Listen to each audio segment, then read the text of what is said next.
तो हेलो दोस्तों, स्वागत है आपका हमारे और एक नए वीडियो में। तो दोस्तों, मैं आपसे आज एक सवाल करने वाला हूं, आप उसका जवाब कमेंट सेक्शन में दे देना। क्या आपको पता है कि यूएफसी के अंदर सबसे कम फाइटर्स किस डिवीजन में है? अगर आपको नहीं पता तो मैं आपको बता देता हूँ, यूएफसी का हैवीवेट डिवीजन में है सबसे कम फाइटर्स। तो यूएफसी का हैवीवेट डिवीजन में है कुल 30 फाइटर्स और उन 30 फाइटरों में से तो 15 फाइटर ऐसे हैं जो रैंक्ड फाइटर है हैवीवेट डिवीजन में। तो बस इतने ही फाइटर है वो हैवीवेट डिवीजन में। तो क्या दोस्तों इस बारे में आपको पता था? अगर पता नहीं था तो आपको ये जान के कैसा लगा वो जरूर हमें बताइएगा कमेंट सेक्शन में। तो अगर हैवीवेट डिवीजन का ही बात हो रहा है तो फॉर्मर हैवीवेट चैंपियन स्टीफन मियोचिक ने अपना एडवाइस दिया है टॉम एस्पिनल को, उसका जो इन फ्यूचर में फाइट होने वाला है जॉन जोन्स के साथ, तो उसके लिए। तो स्टीफन मियोचिक ने कहा है कि टॉम एस्पिनल, तुम वो गलती मत करना जो गलती मैंने किया था जॉन जोन्स के साथ फाइट करते वक्त। तुम वो लिवर शॉट से दूर रहना, वो लिवर शॉट गलती से भी खा मत लेना, वो बहुत ही तकलीफदायक होता है। तो मैंने जो वो गलती किया है वो गलती मत करना वरना पछताओगे तुम। तो ये एडवाइस दिया है स्टीफन मियोचिक ने टॉम एस्पिनल को कि जॉन जोन्स से दूर रहना, उससे वो लिवर शॉट मत खाना वरना टॉम एस्पिनल के लिए दिक्कत हो सकता है उस फाइट के दौरान। तो क्या दोस्तों आपको लगता है कि टॉम एस्पिनल भी वही गलती करने वाला है जो गलती किया था स्टीफन मियोचिक ने जॉन जोन्स के खिलाफ, या फिर आपको लगता है कि नहीं इस बार रिजल्ट कुछ और होगा? तो इस बारे में आपको क्या लगता है दोस्तों, वो जरूर हमें बताइएगा कमेंट सेक्शन में। दोस्तों ये तो आप लोगों को पता है कि जॉन जोन्स जैसा डोमिनेटिंग फाइटर यूएफसी में कभी कोई आया नहीं और ना ही मुझे लगता है कि हमें देखने को मिलेगा इन फ्यूचर में भी। और जॉन जोन्स ऐसा एक फाइटर है यूएफसी के अंदर जिसको किसी ने भी आज तक नॉकआउट नहीं कर पाया है। लेकिन क्या आपको पता है जॉन जोन्स को भी नॉकआउट करने वाला एक फाइटर है जिसको आप लोग शायद नहीं जानते होंगे। तो मैं आपको बता दूं, और वो है आपका अदलान अमागोव। ये आप देख सकते हो, ये है वो फाइटर जिसने जॉन जोन्स को ट्रेनिंग के दौरान नॉकआउट किया था, वो भी बैक किक के जरिए से। यही एक वो फाइटर है जिसने जॉन जोन्स को नॉकआउट किया था। अगर आपको नहीं पता तो मैं आपको बता दूं, ये भी रशिया से ही है, ये भी चेचनिया का ही रहने वाला है जहां से आता है हमजात चिमाएव। यही वो फाइटर है जिसने नॉकआउट किया था जॉन जोन्स को। लेकिन उस ट्रेनिंग सेशन के बाद इस फाइटर को और कभी नहीं देखा गया है यूएफसी के अंदर फाइट करता हुआ। तो आपको क्या लगता है इस फाइटर के साथ क्या हुआ होगा उसके बाद? और क्या आपको इस बारे में पता था? अगर पता नहीं था तो आपको ये जान के कैसा लगा दोस्तों, वो जरूर हमें बताइएगा कमेंट सेक्शन में। तो आप अगर हमारे डेली व्यूअर्स है तो आपको पता होगा, हमने आपको कहा था कि लेरॉन मर्फी ने मल्टी फाइट कॉन्ट्रैक्ट साइन कर लिया है यूएफसी के अंदर। और लेरॉन मर्फी ने ये भी कहा था कि बिग फाइट अनाउंसमेंट होने वाला है कुछ ही दिनों के बाद। तो आपको जान के अच्छा लगेगा कि लेरॉन मर्फी का ये फाइट हो चुका है अनाउंसमेंट, और लेरॉन मर्फी फाइट करने वाला है नॉकआउट आर्टिस्ट जॉश एमेट के साथ। हाँ, ये आप सही सुन रहे हो, जॉश एमेट और लेरॉन मर्फी के बीच में ये फाइट होगा अप्रैल 5 को यूएफसी फाइट नाइट का ये मेन इवेंट होगा। तो इन लोग फाइट करेगा यूएफसी फाइट नाइट अप्रैल 5 को। तो शानू कुकरेती भाई को यूएफसी हिंदी समाचार फैमिली में स्वागत करता हूं, इसलिए कि शानू कुकरेती भाई ने हमारा चैनल का मेंबरशिप लिया है जो कि है बस 29 रुपीज का। अगर आप भी लेना चाहते हैं ये मेंबरशिप तो आप ले सकते हैं शानू कुकरेती भाई जैसा। तो thank you so much Shanu Kukreti भाई को। तो दोस्तों आप लोगों को तो पता है कि डस्टिन पोरियर ने कहा है कि डस्टिन पोरियर का यूएफसी करियर में वो आखिरी फाइट करने वाला है यूएफसी के अंदर।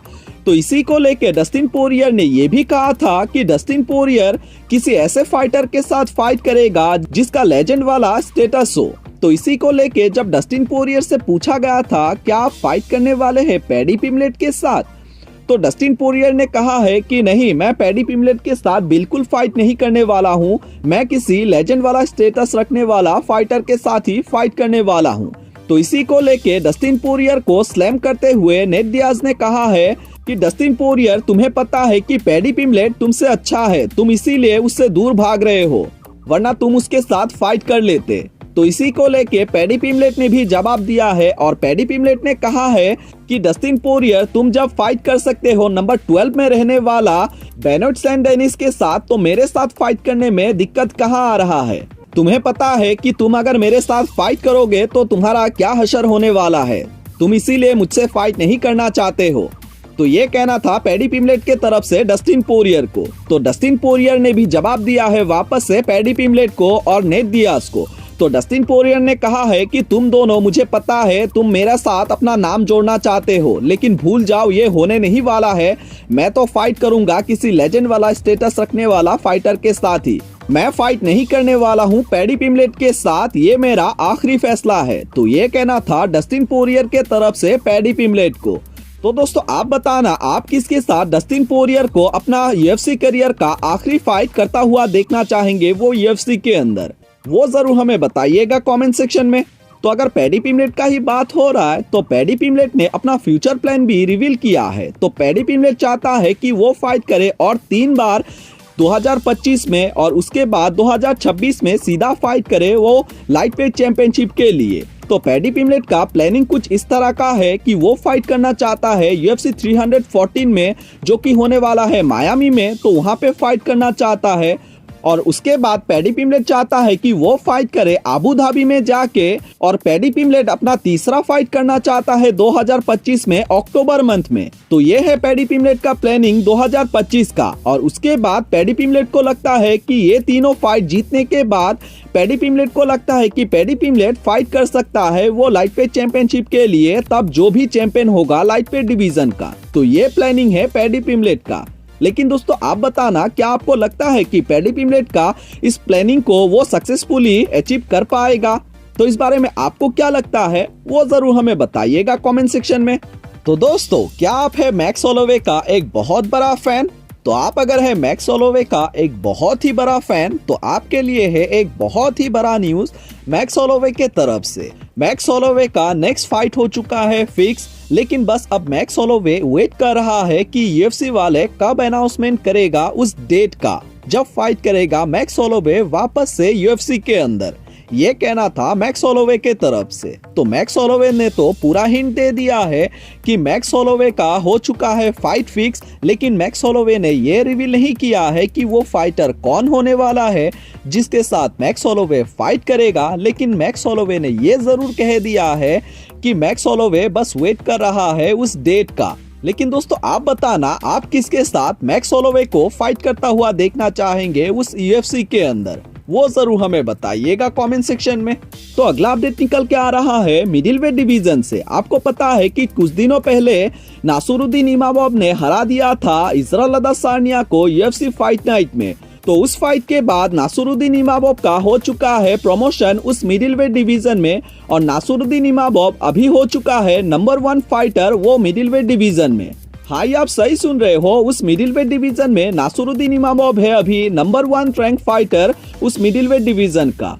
और नासुरुद्दीन इमामोव ने तो चैलेंज भी कर दिया है ड्रिकस डुप्लेसिस को कि ड्रिकस डुप्लेसिस के साथ फाइट करना चाहता है नासुरुद्दीन इमामोव वो मिडिल वेट चैंपियनशिप के लिए। और डेना व्हाइट को टैग करते हुए कहा है कि मैं रेडी हूँ डेना व्हाइट, तुम बस ये फाइट फिक्स करो, मैं इसके लिए पूरा तैयारी करके रखा हूँ, मैं किसी भी टाइम फाइट कर सकता हूँ ड्रिकस डुप्लेसिस के साथ। तो क्या दोस्तों आपको लगता है कि हमजा चिमाएव से पहले नासुरुद्दीन इमामोव को मिलने वाला है वो मिडिल वेट चैंपियनशिप के लिए फाइट? तो इस बारे में दोस्तों आपको क्या लगता है वो जरूर हमें बताइएगा कमेंट सेक्शन में। तो डेना व्हाइट ने जिस तरह से प्रॉमिस किया था कि अगर वो मिडिल वेट चैंपियनशिप के लिए अगर कोई फाइटर फाइट करेगा नेक्स्ट ड्रिकस डुप्लेसिस के साथ तो वो होगा हमजा चिमाएव। तो अगर यही फाइट होगा इन फ्यूचर में तो इस फाइट का आ चुका है अर्ली ऑड्स की अर्ली ऑड्स के अकॉर्डिंग कौन जीतने वाला है अगर ये फाइट हो जाए बिटवीन ड्रिकस डुप्लेसिस और हमजा चिमाएव के बीच में। तो मैं आपको बता दूं, चैंपियन ड्रिकस डुप्लेसिस से इस फाइट में अंडरडॉग +160 के साथ और इस फाइट को जीतने वाला है हमजा चिमाएव -200 के साथ बैटिंग फेवरेट है हमजा चिमाएव की हमजा चिमाएव हरा देगा ड्रिकस डुप्लेसिस को इस फाइट में और जीत जाएगा वो मिडिल वेट चैंपियनशिप का बेल्ट को। तो अर्ली ऑड्स के अकॉर्डिंग तो हमजा चिमाएव क्लियर फेवरेट है कि वो हराने वाला है ड्रिकस डुप्लेसिस को और जीतने वाला है वो मिडिल वेट चैंपियनशिप का बेल्ट को। तो इस बारे में दोस्तों आपको क्या लगता है? क्या आपको लगता है कि हमजा चिमाएव ड्रिकस डुप्लेसिस को हरा के वो मिडिल वेट चैंपियनशिप का बेल्ट को जीत पाएगा? तो अगर बात ही हो रहा है हमजा चिमाएव को लेके तो हमजा चिमाएव को पता नहीं क्या हो गया था। हमजा चिमाएव अपने सोशल मीडिया हैंडल पे ट्रोल कर रहा था light heavyweight champion Alex Pereira को। हाँ, ये आप सही सुन रहे हो। जब वो एलेक्स पेरेरा नॉकआउट हो गया था इजराइल अदेसान्या के हाथों, तो उस फोटो को शेयर करते हुए हमजा चिमाएव ने कहा है चामा, और नॉकआउट का वो फोटो शेयर किया हुआ है, ये आप देख सकते हो। और दूसरे फोटो में कहा है चामा वेक अप, मतलब चामा तुम सोए क्यों हो, उठो। और ये फनी इमोजी शेयर किया हुआ है अपने सोशल मीडिया हैंडल पे। तो इस तरह से ट्रोल कर रहा है light heavyweight champion Alex Pereira को हमजा चिमाएव। तो क्या इन फ्यूचर में हमजा चिमाएव प्लानिंग कर रहा है कि ड्रिकस डुप्लेसिस को हराने के बाद वो जाना चाहता है वो लाइट हेवीवेट डिवीजन में और फाइट करना चाहता है light heavyweight champion Alex Pereira के साथ? और अगर ये फाइट हो भी जाए तो क्या आप ये फाइट देखना चाहेंगे दोस्तों between Hamza चिमाएव versus Alex Pereira के बीच में? वो जरूर हमें बताइएगा।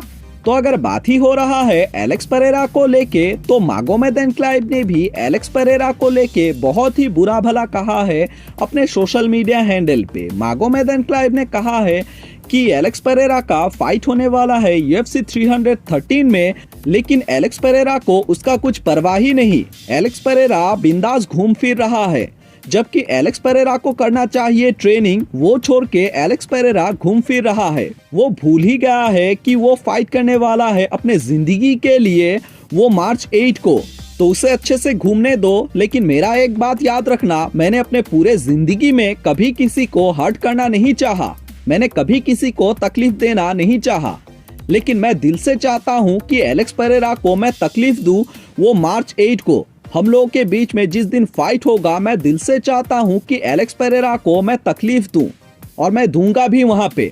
वो ट्रेनिंग करना छोड़ के घूम फिर रहा है, जबकि मैं कर रहा हूं करी ट्रेनिंग। मैं पहाड़ पर्वत सभी चढ़ रहा हूं, मैं फ्रोजन लेक में जाके स्विमिंग कर रहा हूं, इस फाइट के लिए जी तोड़ मेहनत कर रहा हूं। और वो बना रहा है टिकटॉक वीडियो, वो डांस कर रहा है और टिकटॉक वीडियोस बना रहा है। और याद रखना मेरा बात दोस्तों, जिस तरह का हालत उसको किया था इजराइल अदेसान्या ने, उसी तरह का हालत मैं भी करने वाला हूं एलेक्स पेरेरा का UFC 313 में।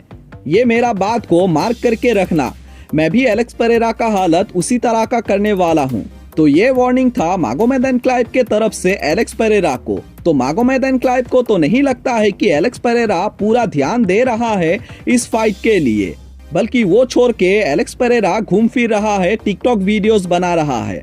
तो इस बारे में आपको क्या लगता है दोस्तों? क्या एलेक्स पेरेरा इस फाइट के लिए ज्यादा मोटिवेटेड नहीं लग रहा है? क्या मागोमेद एनक्लेव को एलेक्स पेरेरा बहुत लाइटली ले रहा है? तो इस बारे में आपको क्या लगता है दोस्तों? वो जरूर हमें बताइएगा कमेंट सेक्शन में। तो आज के लिए इतना ही था। होप आपको ये वीडियो अच्छा लगा। अगर अच्छा लगा हो तो लाइक शेयर एंड सब्सक्राइब कीजिएगा। तो आज के लिए थैंक यू सो मच।